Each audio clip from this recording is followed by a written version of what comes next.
शमशान के भी अपने कायदे कानून हैं। शमशान की शक्तियाँ उन बंधकों में बंधी हुई हैं। अगर वो इन बंधनों को तोड़कर बाहरी जीवित लोगों पर आक्रमण होंगी तो इसका दंड उन्हें भुगतना होगा। इसलिए ये शक्तियाँ कभी किसी का जानबूझकर अहित नहीं कर सकती हैं। परंतु अगर कोई बाहरी व्यक्ति उन पर अतिक्रमण करेगा तो उसे विनाश लीला देखनी होगी।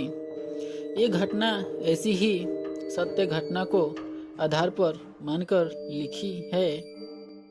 बाड़ाहाट के मणिकर्णिका शमशान में एक युवक आने वाला था, जिसके बारे में काले वस्त्रों को धारण किया हुआ शक्ति साधक पहले से जानता था। वो मुझे अपनी ताकत का परिचय देने की कोशिश कर रहा था, पर मैं इस आदमी को तब से जानता था जब वो पहली बार मुझे मिला। तब वो मंदिर पर दान लेने आया था। उसके वस्त्र काले, जटा भिखारी हुई, माथों पर भस्म लगी हुई थी, त्रिपुंड। देखने पर वो एकदम कोई तांत्रिक टाइप वेशभूषा पहने था। पर मैं पहली बार किसी ऐसे आदमी को नहीं देखा रहा था। मैं काफ़ी लोगों को देख चुका था। कई लोग तो शराब पीने के लिए भी इस तरह घर मंदिर में जाकर दान मांगने चले जाते हैं, पर वो कुछ अलग था। उसकी आंखों का तेज कुछ अलग था।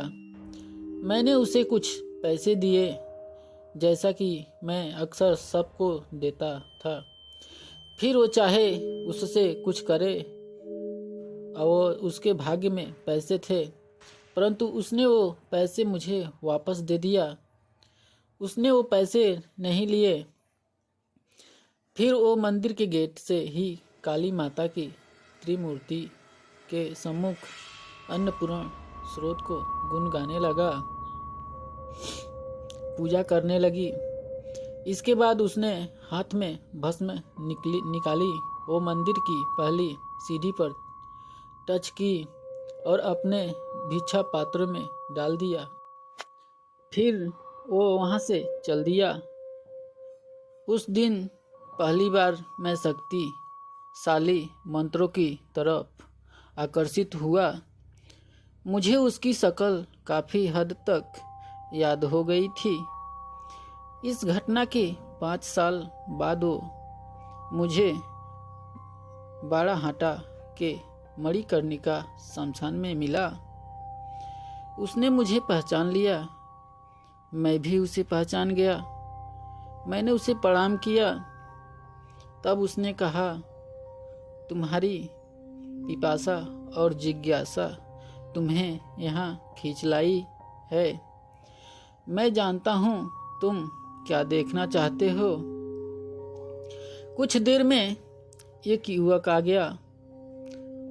तुम्हें कुछ टाइम मुझे देना होगा, लगभग 2 दिन, फिर तुमको मैं शमशान में मौजूद ताकतों की बस एक झलक दिखा सकता हूँ। इससे मुझे ज़्यादा तुम्हारी समझ से बाहर है। मैंने पूछा, क्या आप अघोरी हैं? उसने नम्रता से कहा, सख्त उपासक हूँ, देवी की आराधना करता हूँ। तभी एक युवक आया। उसने अपना नाम अजय बताया। वो काफ़ी गंभीर मुद्रा में था, जैसे किसी बड़े संकट का सामना कर रहा हो। सख्त साधक ने अपनी आंखों को बंद किया और ध्यान लगाकर कुछ बातें मेरे कान में बताई। उन्होंने कहा, इसका भाई प्रेत आत्मा से पीड़ित है। इसके पीछे भी कारण है। वो अपने साथी के साथ बिना गुरु की आज्ञा के शमशानी शक्तियों को साधने चल गया। अंत में उसने कहा, अब तुम इससे पूछो। मैंने उससे पूछा, क्या हुई भाई, परेशानी दिखाई पड़ते हो? अजय जीवन में काफ़ी परेशानियों को पार किया है, परंतु इसके बारे की दिक्कत कुछ अजीबोगरीब हैं। मेरे चचेरे भाई विमल को 2 माह से बुखार है। कोई भी दवाई फायदा नहीं कर रही है। शहर के सभी अस्पतालों में उसका चेकअप किया जा चुका है, परंतु डॉक्टरों की पकड़ में उसकी बीमारी नहीं आ रही है। उसके सभी रिपोर्ट नॉर्मल हैं। लड़का बस सुख सा गया है। 2 महीने पहले तक सब अच्छा रहा था। अचानक अमावस्या की अगली रात से बुखार 100 से 102 के बीच में रहने लगा।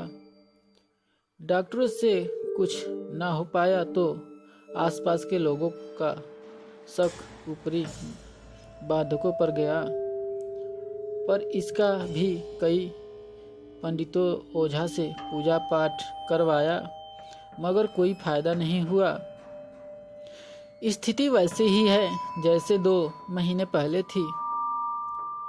मैंने उससे पूछा, तुम यहाँ कैसे आए, किसने और क्यों भेजा?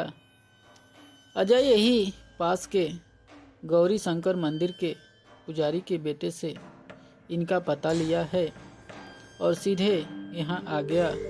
ये बड़े विख्यात हैं, ऐसे मामलों की तह तक जाते हैं। हम भी इसी आशा से आए हैं। अब मुझे तय करना था आगे जाएं या नहीं।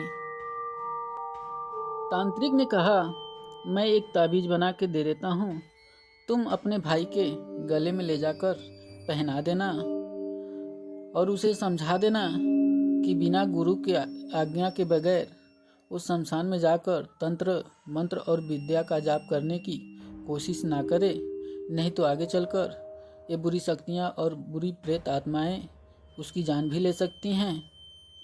और ये यंत्र पहना देना, आगे से उसे कोई भी बुरी आत्मा उसे टच नहीं कर पाएगी, छू नहीं पाएगी और वो जल्द से जल्द ठीक हो जाएगा।